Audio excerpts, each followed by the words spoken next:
I'm Haley B and welcome back to a new video. Today's video is going to be a lot different than what we're used to on this channel. So, I documented my last pregnancy miscarriage process.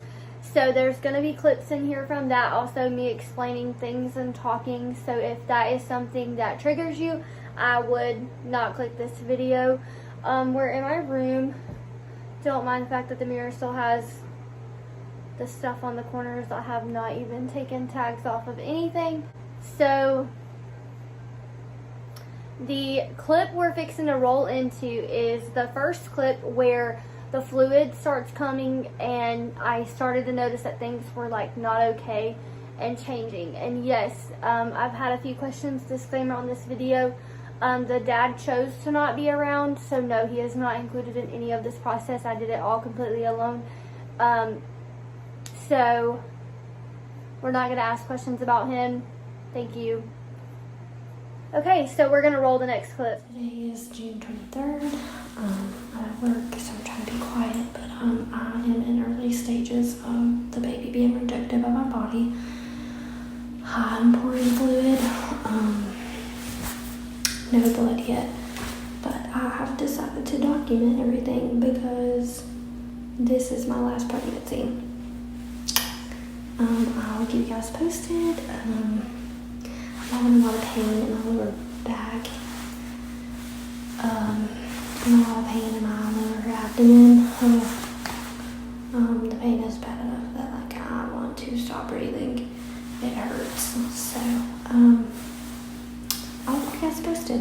Okay, so that clip was just the start of everything. Like, things started to go wrong. I started to notice like I was in the early stages by the fluids that were coming out and things like that, and the contractions had already started. Well, contractions, I don't think they were contractions yet. It was just like the pain in my abdomen and in my back. It was almost unbearable. So that was that clip. We're gonna roll the next clip. I'm still currently at work in the next clip, and this is when things started to take a turn and I started to notice the blood in the fluids and things were not okay. So I'm still at work. It's June 23rd. It's about 2:04 in the afternoon. I just went and peed, and there is blood coming out in the fluid now. It's not dark, it's very light. So the doctor said that it could definitely be where the baby is like getting up in there like real good, is how she explained it. And so God, I'm stressed. I'm just trying to keep it together and hope by the grace of God that everything's gonna be all right. So I will update you guys in a few hours. So by this point, I had already talked to my doctor, who is also terrible. I'm not going to say any names, but this could have been prevented. You know, the last 4 kids, if she would have been like a good doctor and actually did what she was supposed to do. There's proper protocol and treatment plans that are supposed to go in place when you have a miscarriage or you've had multiple. But in other words, basically what she tried to tell me the first time I called her was that the baby was basically just implanting, like getting in there good. A baby has to be implanted for you to show up positive on a pregnancy test. Not words of mine. These are words from a secondary specialist doctor that I have talked to. So basically when I called the doctor the second time, she literally told me that pretty much by the time I made it to her office, the baby would be dead and there was no point in me wasting her time, and that I just needed to go ahead and let things happen and let the baby go. It was too far to be saved. I wasn't even fully bleeding yet, so there was definitely still time to save the baby. So fast forward, the next clip is when it gets really emotional and really, what is the word? I don't even know the word I'm trying to say.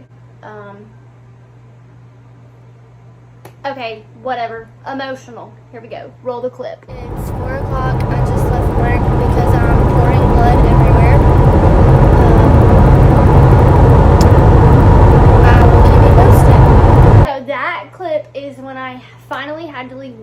was covered in blood to the point to where when you squeezed my scrub pants, blood dripped out of them. So I was literally soaked in blood, waist down. It was all down my legs. It was very bad. I decided I was gonna go home because I was gonna just go home and change and go to my doctor. So with all of that blood, I went home, and at that point that I got home, I told myself something is not right because of how much I was bleeding. I need to go to the emergency room. I live in a small town, so I didn't go to the emergency room in my small town. I went to Piedmont Fayette because the specialist that I see now is also a part of Fayette, Piedmont Fayette. So I went to Piedmont Fayette. I'm gonna roll the next clip. The next clip is me on the way home, and I'll be back. So the contractions have started. I'm almost home, and I'm gonna get changed. I have blood all over me. Oh God. I will update y'all soon. So in that clip, the contractions had full blown started. I knew at that moment my child was dying inside of me, and there was nothing that I could do. So I went home and I changed. I went to Piedmont Fayette, and I changed and I put on changed everything, put on like a big pad because you know I thought that I was like done bleeding, because I have never bled this much with a miscarriage. You know, this isn't my first rodeo. I'm very educated about these things, and I have never experienced what I experienced with this one, and we will get into that later on in these clips. So next clip, I am getting to the emergency room. Made it to the emergency room, so now I'm gonna go in. Yeah.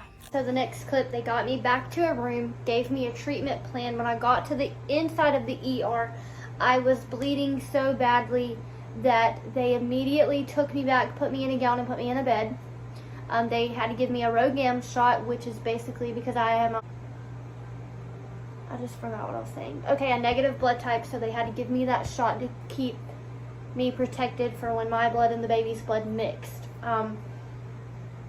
So they were prepping me for that. They were discussing with me a blood transfusion because I had lost so much blood. They also were letting me know that they were about to come in and do a pelvic exam and also do an ultrasound, and it's fixing to all take a turn for the worse. So if you're not ready to hear the graphic behind the scenes, please get out of the video now, because it is all fixing to go downhill from here. At this point, it's going to go downhill. Just got me back in the room. I'm in the worst pain. They're fixing to come in and give me a type of shot, and about to do an ultrasound and a pelvic exam to check on everything. They just came in. The baby didn't make it. And this is the real behind the scenes of losing a child.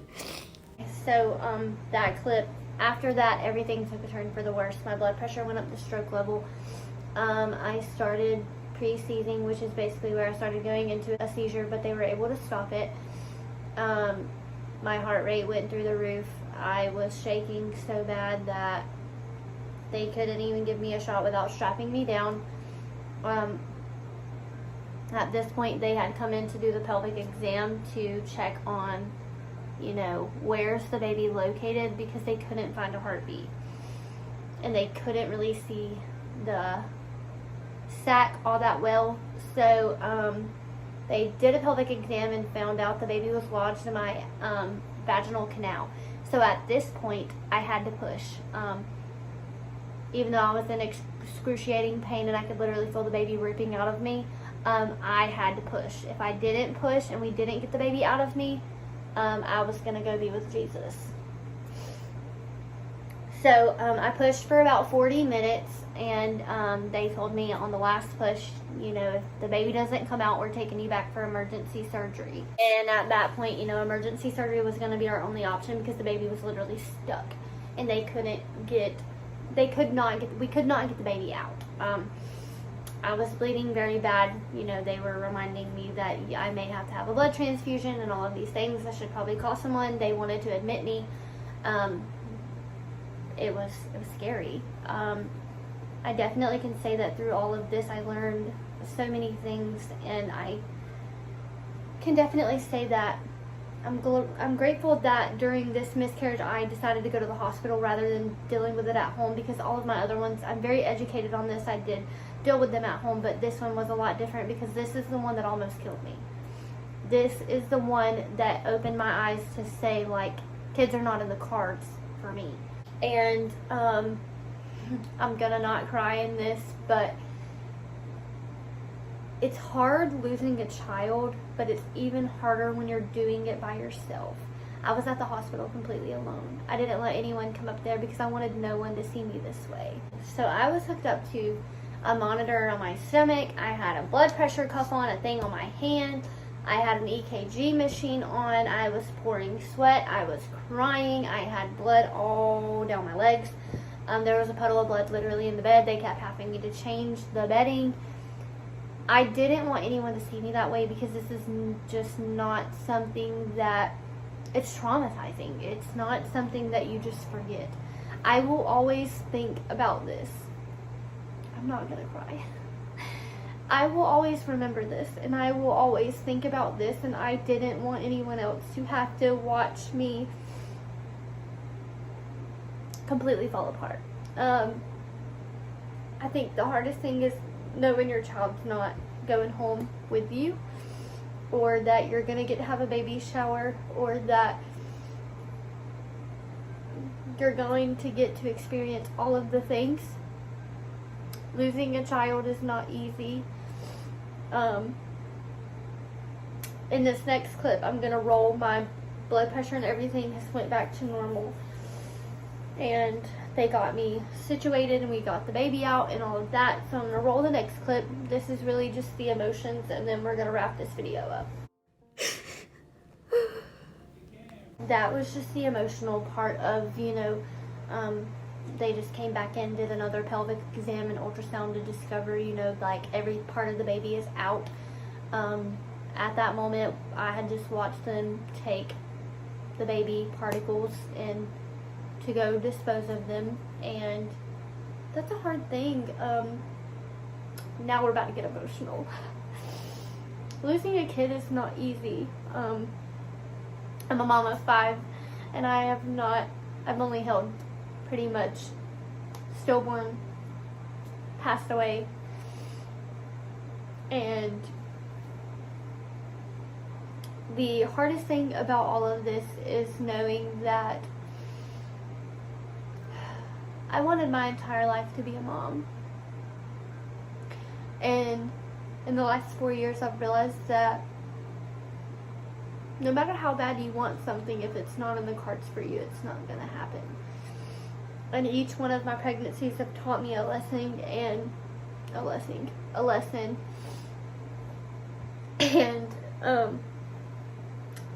I sit here and I think about it sometimes. You know, I'm not going to get the first words. I'm not going to get to hold the born baby. I'm not going to get to announce the name or the gender or the first birthday party or holidays or any of that. If I look at the camera, I'm going to cry. I am healing, and I am processing, and I am grateful that these things have happened to me, because I'm able to share my story and I'm able to openly talk about it, and I hope that I'm able to touch someone else who's also dealt with this, or answer questions that someone may have. And if anyone has questions, you can ask me on my Instagram at HaileyB_1. I also have podcast platforms. I can answer any of your questions. I truthfully feel like all babies are blessings, even when they're not expected and they're a surprise. But I don't feel like every chapter is meant to be typed out and fully read. I feel like some chapters are an open and a close. And so as this chapter in my life is closing, I am going to continue to write the story. And so that'll be all for this video, and I will see you guys next time.